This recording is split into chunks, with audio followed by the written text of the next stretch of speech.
Let's talk Africa Cup of Nations now, Gab, which is full of shocks and storylines. We've said that before already. How about heavily favoured Morocco losing to South Africa 2-0 with my boy Achraf Hakimi missing a penalty? Paris born and bred? No, but I wish it was. No, it was better at penalty if it was. Yeah, well, as we saw in the World Cup final. Sorry, you went there. Quarterfinals, you mean? What? The World Cup quarterfinals. No, you said with all those Paris born and bred players. In the World Cup yeah, final. yeah. Fair enough. Anyway, South Africa, I don't think are good. I've seen 3 games of theirs, and they're not. They're 2 games before this one, right? They're not good, but they work hard. Yeah. Morocco wasting chances. I thought they took things for granted. They had a ton of chances. They could have been a couple of goals up before South Africa even scored. They get the penalty. It hits the crossbar. You got to get that. The second goal, garbage time. Morocco had more chances after that. Are you going to blame the referee? No, great free kick, I said. Oh, yeah, great free kick, but it's at the end. What do you it doesn't matter. It's a great goal. No, nice goal, whatever. But, South Africa. Bafana. How about that? You know what? They've got seven starters play for Mamelodi Sundowns. And I do think that in competition, especially like this one, this is very important to chemistry and cohesion. Massively. And Hugo Broos has obviously won it with Cameroon in 2017, so he's got the know-how.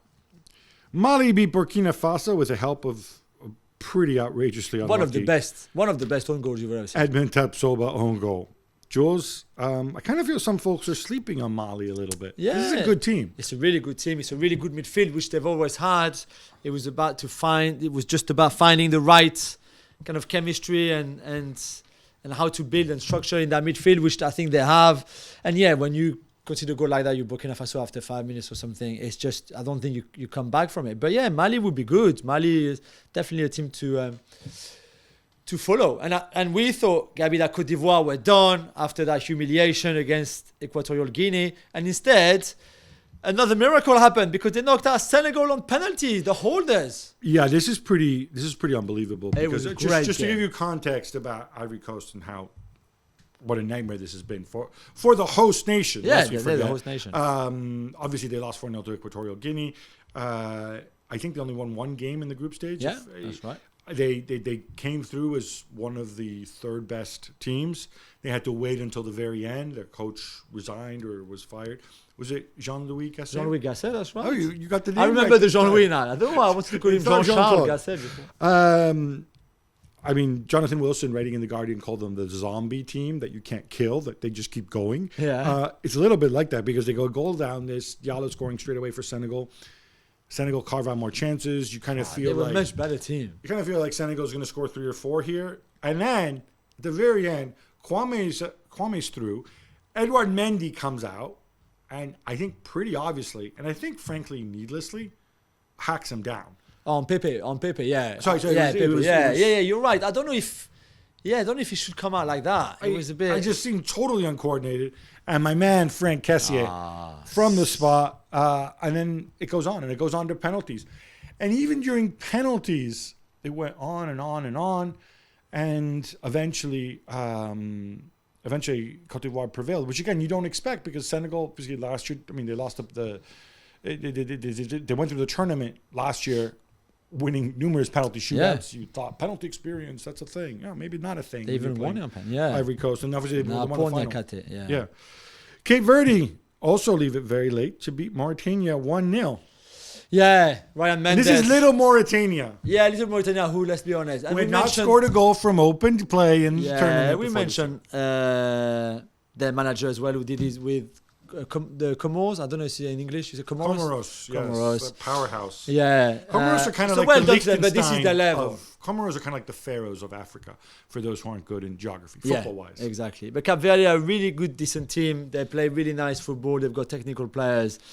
And they have qualified, and they will play against South Africa. So we will have one of those 2 surprising teams, at least in the semi-final. But well done to them. They've done it before in the past. And Ryan Mendes, who played a lot in Ligue 1 in his career, is a really, really talented player too. So I'm really, really happy for them. And Gab, AFCON quarterfinals are on Friday and Saturday. So it's a perfect time to make predictions. Yeah, you know how much I love making predictions. So yeah, you do. I'm going to share the plan here. Nigeria against Angola. Oh. I got to go Nigeria. Yeah. Got to go for my Super Eagles and Of Osimhen. Yeah, course. you on board with that? Yeah, I'm bored with that. Congo and Guinea, Jules. That's really What good do you game. reckon? Congo haven't won a game yet. They've drawn 4 times. They just won on penalties the last game, the last 16. And I think Congo have a really, really good team. So is Guinea. For me, this is the best quarterfinals. It's the most evenly matched. With the Mali Ivory Coast. I would go for another draw. I think that's what Congo do, and then I would go for Congo on pens. Ooh, yeah, I'm on board with that. That makes sense. Mali and Ivory Coast. Can the zombie team survive against Surely Mali? no, another one. But they will have the crowd obviously with them, the momentum with Have them. Sebastian Haller with them. Yeah, we'll have Sebastian Haller with them.